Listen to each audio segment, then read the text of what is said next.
Muy bien, hoy es el tercer domingo de los 4 que hemos planificado para observar algunos pasajes de la carta de Pablo a los Efesios, la reina de las cartas de Pablo, como muchos estudiosos la han designado.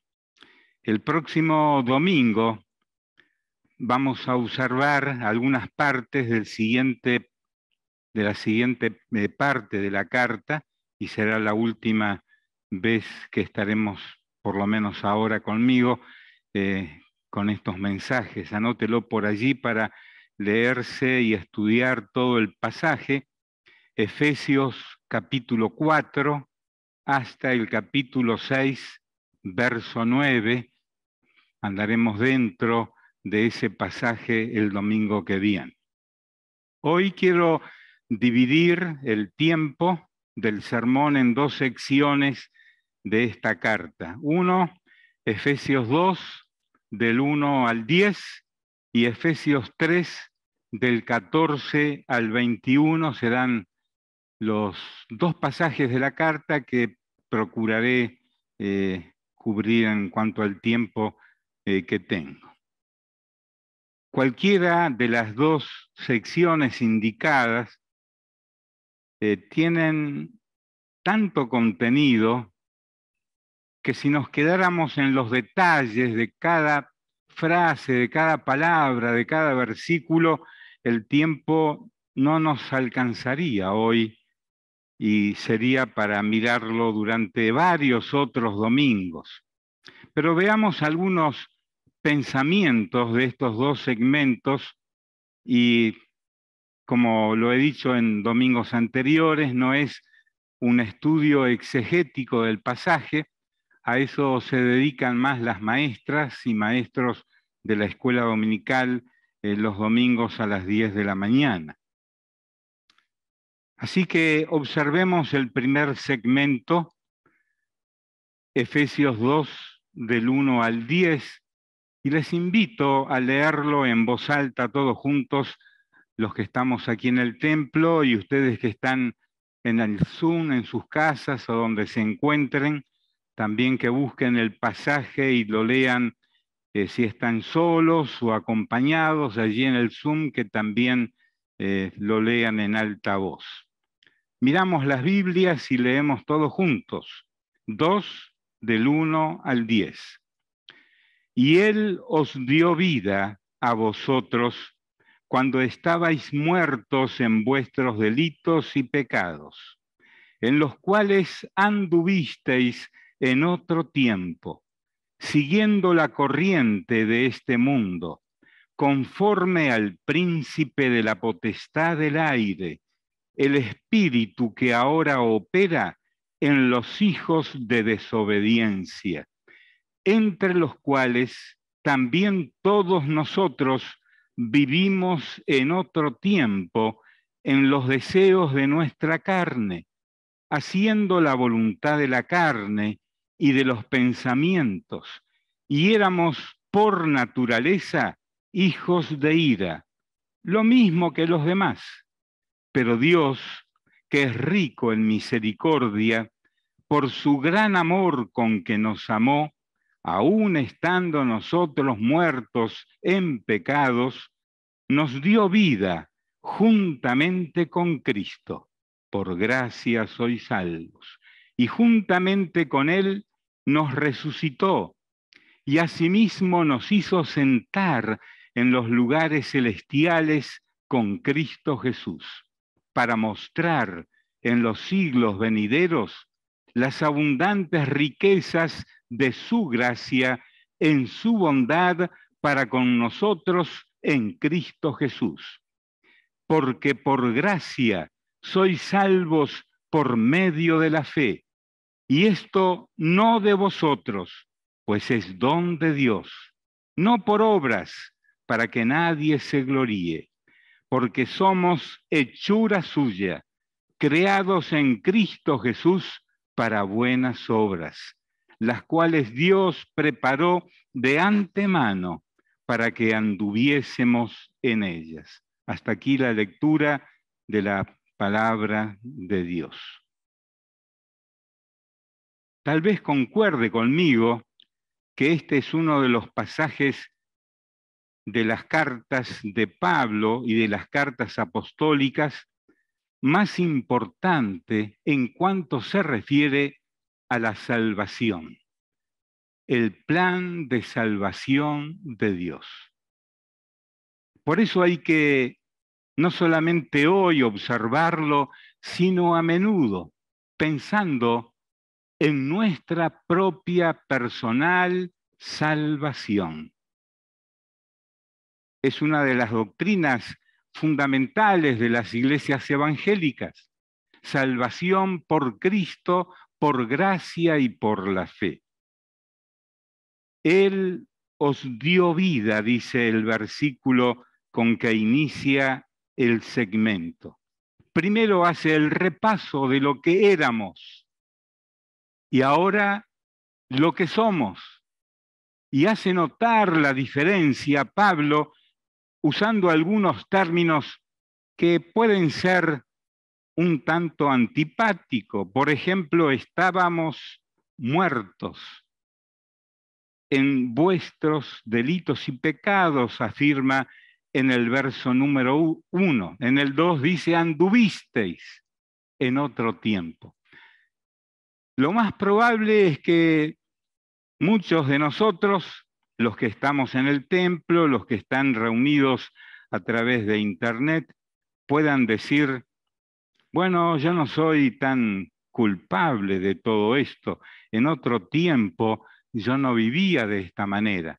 Pablo está pensando en la gente a quien escribe, la iglesia en Éfeso y las iglesias en el Asia que habían sido fundadas a través de su ministerio, y él recordaba quiénes eran esas personas. Más dura es la expresión que está en la carta a los Corintios, cuando les recuerda a los miembros de la iglesia allí lo que eran antes, y hace una lista detallada de la vida que llevaban esas personas antes de conocer a Cristo. La verdad es que la mayoría de las personas que hoy somos cristianos no éramos unos santitos, usando la figurita de nuestra cultura al decir esta palabra. No somos unos santitos, no éramos santitos antes de conocer a Cristo. Cada uno tenía sus cosas. ¿Le gustaría comentarlas? ¿Verdad que no? Que de esas cosas en las que anduvisteis en otro tiempo, dice San Pablo, indicaba que estaban muertos en delitos y en pecados. Verso 3, vivimos en otro tiempo en los deseos de nuestra carne. Vaya viendo su Biblia, haciendo la voluntad de la carne y de los pensamientos. Y éramos por naturaleza hijos de ira, lo mismo que los demás.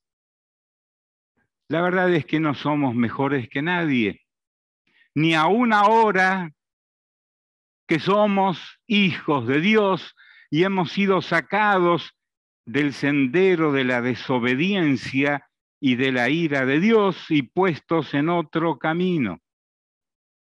Somos todavía personas de carne y de hueso que piensan, que sienten, que se emocionan, que son atraídos por diferentes deseos.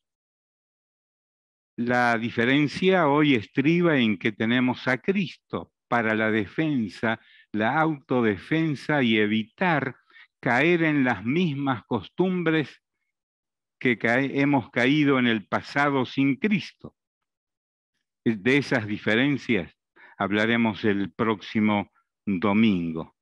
Lo notable de la salvación por la gracia de Dios es que todo eso ha sido puesto en el pasado. Dios, que es rico en misericordia, dice el verso 4, por su gran amor con que nos amó, aún estando nosotros muertos en pecados, nos dio vida juntamente con Cristo. Y aquí Pablo abre un paréntesis cuando está escribiendo: por gracia sois salvos. Él nos dio vida juntamente con Cristo. A los Gálatas les va a escribir un tiempo después, recordándoles que es mejor estar crucificados con Cristo y morir con Cristo que tener vida propia en la carne. Él insiste con la idea de la muerte y de la vida en el verso 6. Nos resucitó.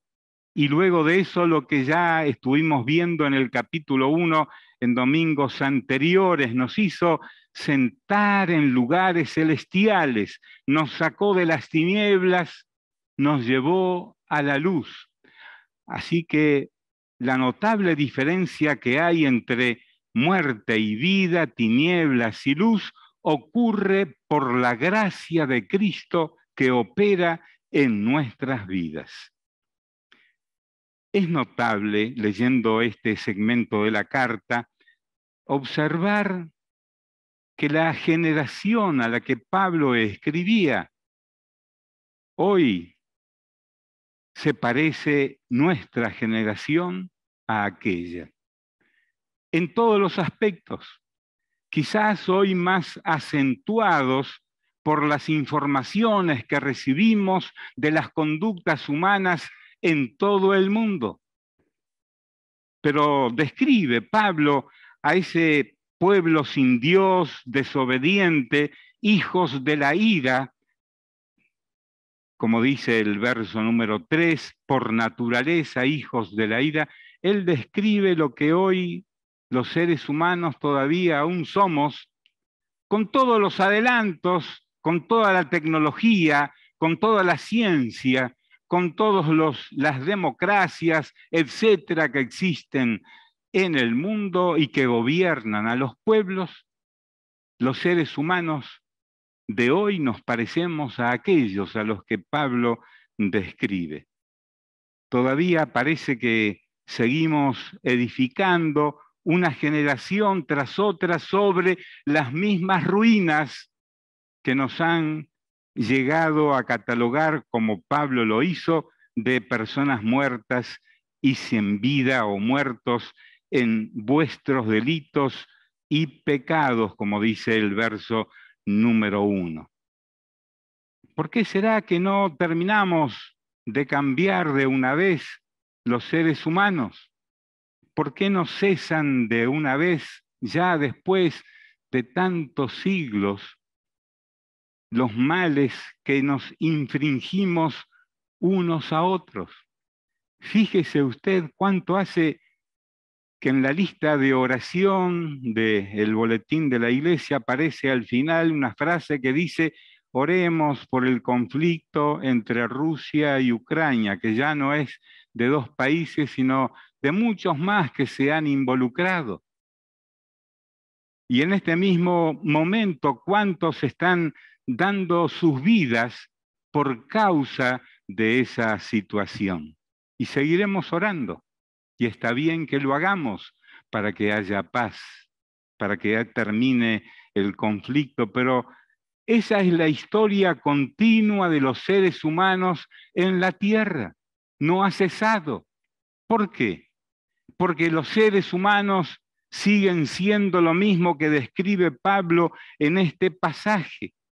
Ahora llegamos a nuestras vidas, contemplamos nuestras vidas anteriores sin Cristo, en esas ruinas que dice Pablo, que las describe como muertes, como delitos, como pecados y los otros términos que usted observó en su propia vida. Y llega Pablo a decir: y Él os dio vida a vosotros. Él nos dio vida, Él le dio una nueva vida.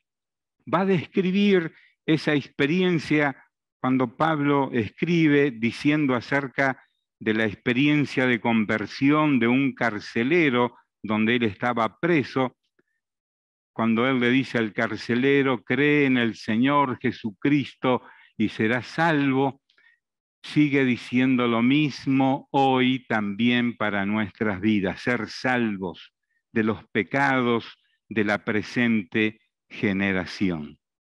Dios nos dio vida. En otro tiempo vivíamos de la forma que hoy viven muchos millones de personas en el mundo. Nosotros vivimos en otro tiempo, dice el verso 3, lo mismo que los demás. Pero el contraste lo dan los versos 4 y 5. Pero Dios nos dio vida juntamente con Cristo. Me gusta reunir los dos conceptos, del verso 4 y el del 5. Pero Dios, y ahora el 5, nos dio vida juntamente con Cristo. Dios nos dio vida. Esa es la diferencia entre quienes hoy decimos ser cristianos y los que no lo son. ¿Existe en el testimonio nuestro personal de cada día esa diferencia? Por ello es que tenemos delante nuestro las frases del verso 8, capítulo 5, el contraste entre vivir en las tinieblas y la luz. Los seres humanos que no tienen en cuenta a Dios para vivir sus vidas están muertos y son desobedientes y en rebeldía delante de Dios. Pero la diferencia la hace la presencia de la luz de Dios en nuestras vidas, capítulo 5, verso 8. Y esos contrastes los veremos el domingo que viene. Tengo que dejar este segmento por el tiempo como ha ido avanzando, pero no puedo dejarlo sin que usted vea la importancia que tienen los versos 8 y 9 de este capítulo 2. Esta es una afirmación categórica, firme, actual. Porque por gracia sois salvos por medio de la fe.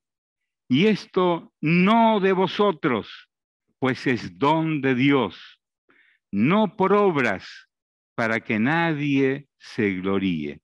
¿Cuánto más podríamos decir de estas dos frases? Pero lo más importante que destaco es la afirmación del inicio del verso 8. Por gracia de Dios somos salvos. Y esto no depende de quiénes somos, lo que hacemos y cómo vivimos, sino de la obra que Cristo hizo y hace en nuestras vidas. Veremos más de esto. La identidad del cristiano está marcada por dos aspectos según esta afirmación. Uno, salvos por gracia. Y dos, por medio de la fe. Esta es nuestra identidad cristiana. Usted es cristiano, cristiana, por la gracia y favor de Dios y porque puso su fe en esa gracia y favor de Dios. Esas obras en las que Él quiere que andemos son las que producen la luz de Dios en nuestras vidas. No por obras, para que nadie se gloríe. Y afirma en el 10, creados en Cristo Jesús para buenas obras. Obras que Él preparó de antemano y que va a describir en los capítulos 4, 5 y 6 de esta misma carta. Ahora, en los últimos minutos de hoy, vamos al segmento segundo, Efesios capítulo 3, verso número 14. Rápidamente, vea usted cómo comienza. No lo voy a leer para no ocupar demasiado los minutos que tengo, pero es importante que usted lea en su Biblia todo este segmento que comienza en el verso número 1 del capítulo. Luego la segunda parte a la que me quiero referir continúa en el verso 14. Observe que el capítulo comienza de una manera que él va a repetir en el segundo segmento, verso 14. Por esta causa, dice en el verso 14, doblo mis rodillas. Por esta causa, dice en el 1, soy prisionero de Jesucristo por vosotros. Por esta causa doblo mis rodillas. La oración de rodillas. No sé cuántos practicamos esta forma física de la oración, pero el capítulo comienza de rodillas y es la causa que lo lleva a doblar sus rodillas en el verso 14 hasta el verso 21, es lo que nos capta la atención. ¿Cuál era la causa, el propósito por el cual Pablo doblaba sus rodillas? Si usted lo observa en su Biblia, lo va a descubrir. Era un propósito doble. Versos que están allí en el 8, en el 9, la causa por la cual Pablo daba su vida, su tiempo, sus talentos, aceptaba ser prisionero de Cristo, estuvo preso, sufrió persecuciones. ¿Cuál era la causa? La número 1 es anunciar el Evangelio, dice el verso 8. Esta es mi causa principal, me fue dada esta gracia de anunciar entre los gentiles el Evangelio de las inescrutables riquezas de Cristo. Anunciar, comunicar, hacer saber a otros. Y segundo, dice el verso 9, aclarar, traer luz a todos, cual sea la dispensación del misterio escondido desde los siglos en Dios que creó todas las cosas. Anunciar y aclarar. Por esta causa es que doblo mis rodillas ante el Padre de nuestro Señor Jesucristo. Hay una causa personal que movió a Pablo durante todo el ministerio que tuvo, esos, digamos, 30 años aproximadamente, de ir de ciudad en ciudad, de pueblo en pueblo, sembrando y anunciando el Evangelio. Eso lo mantenía de rodillas. En este caso, la postura física para Pablo es muy importante. Lo va a mencionar también en la carta a los Filipenses, que usted tiene unas páginas después en su Biblia. Puede dar vuelta 2 o 3 páginas y encontrar la siguiente afirmación: por lo cual Dios también le exaltó hasta lo sumo y le dio un nombre que es sobre todo nombre, para que en el nombre de Jesús se doble toda rodilla de los que están en los cielos y en la tierra y debajo de la tierra, y toda lengua confiese que Jesucristo es el Señor, para gloria de Dios Padre. Filipenses 2, 9 hasta el 11. ¿Por qué toma esta postura Pablo? ¿Y por qué la podríamos tomar también nosotros? La oración de rodillas es a favor de los lectores de la carta que él escribe, y 2 veces usa la misma preposición para indicar esa causa. Para, dice en los versos 16 y 17, en la versión que yo uso, la Reina Valera, capítulo 3, versos 16 y 17. Pablo ora para ciertas cosas definidas que motivan su ministerio cristiano y por el cual se considera un preso de Jesucristo. Pensando en el prójimo, dice para esto doblo mis rodillas. Yo le podría decir los para, pero usted los tiene allí en su Biblia, así que quémese un poquito las pestañas y vea, observe los versos 16 y 17, los motivos que llevaban a Pablo a doblar sus rodillas y orar al Padre Celestial. Así que dejaré que usted los descubra leyendo su propia Biblia. Destaco el comienzo allí del verso 16, para que os dé, para que Dios os dé. Dios es dador incansable. Dios siempre da. Es generoso. Todo lo que pidiereis al Padre, ¿cómo es que dice Jesús? Todo lo que pidiereis al Padre, Él os lo dará. Es buen Padre Celestial. A pesar de que podemos ser buenos padres o buenos abuelos o buenas madres o abuelas y le damos a los descendientes nuestros lo mejor que podemos y nos da alegría darles, sin embargo, aún mayor es lo que da Dios en forma eterna e infinita.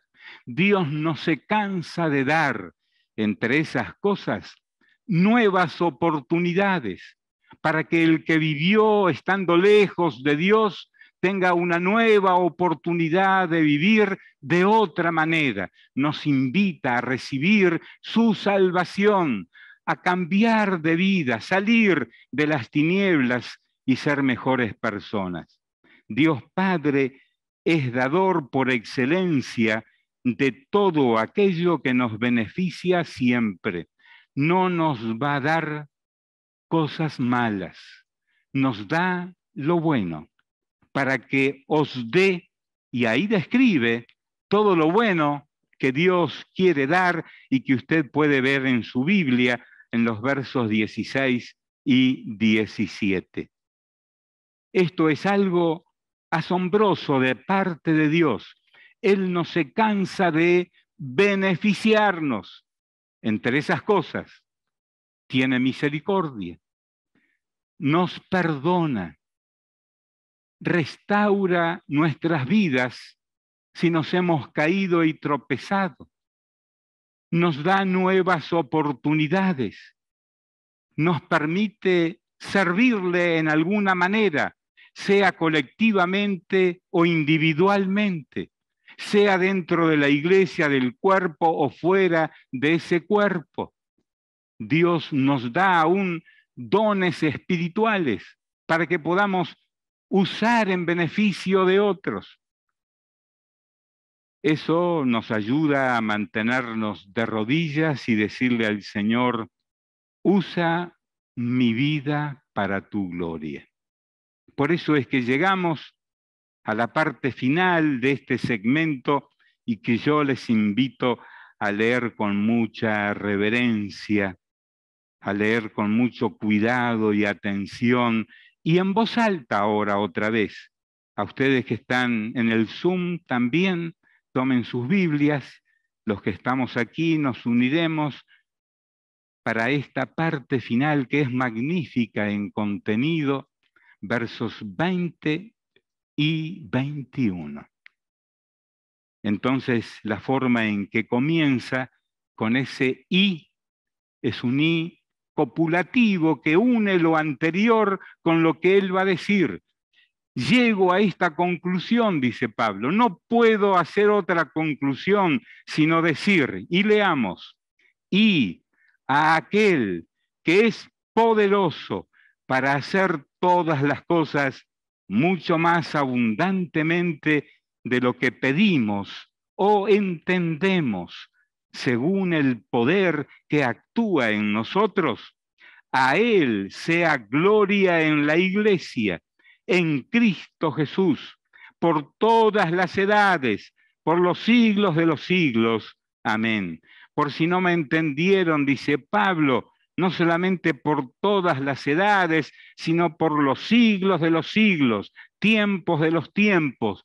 hasta que lleguemos a la presencia de Él. Y aún allí seguirá este darle gloria a Cristo Jesús.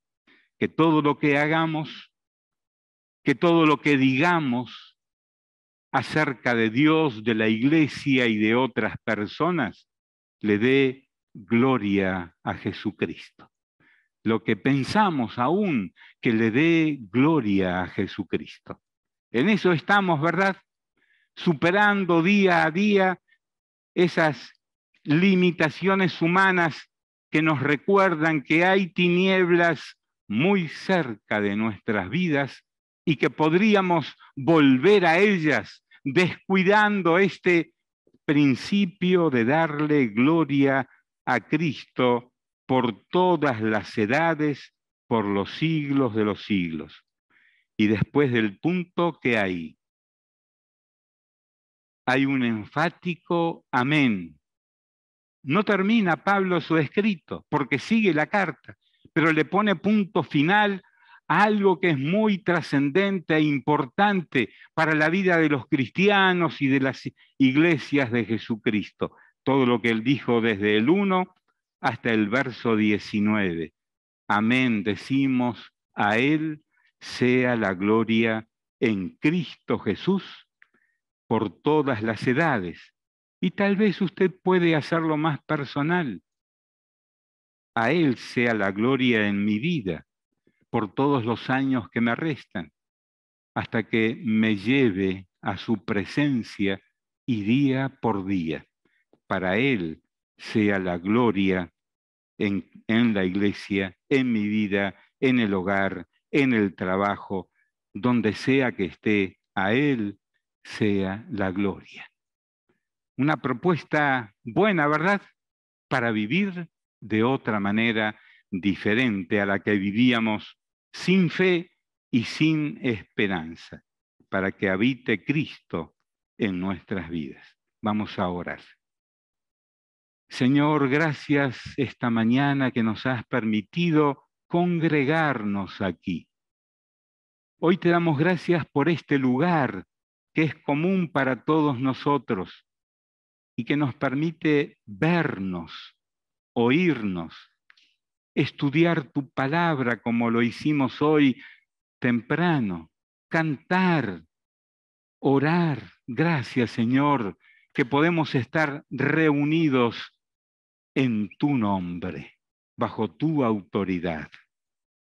Hoy te damos gracias, estamos contentos de tener a nuestra hermana entre nosotros que vino desde Mar del Plata, tanto tiempo que la veíamos por el Zoom y ahora presente aquí, y gracias por lo que has hecho en su vida y en su familia.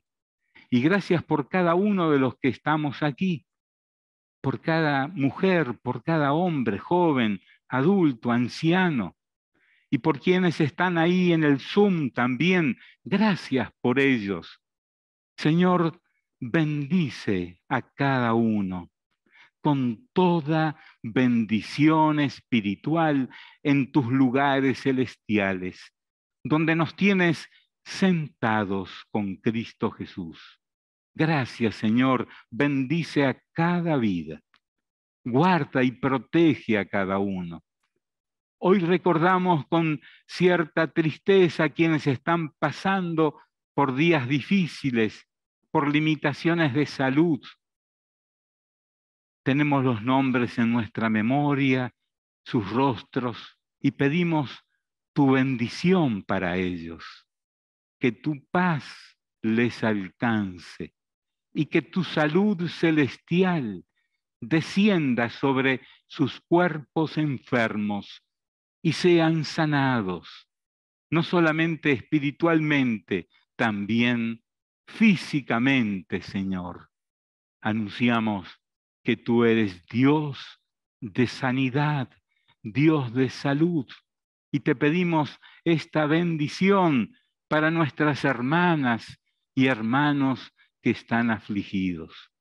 Señor, encomendamos a ti la vida de tu pueblo en todas partes.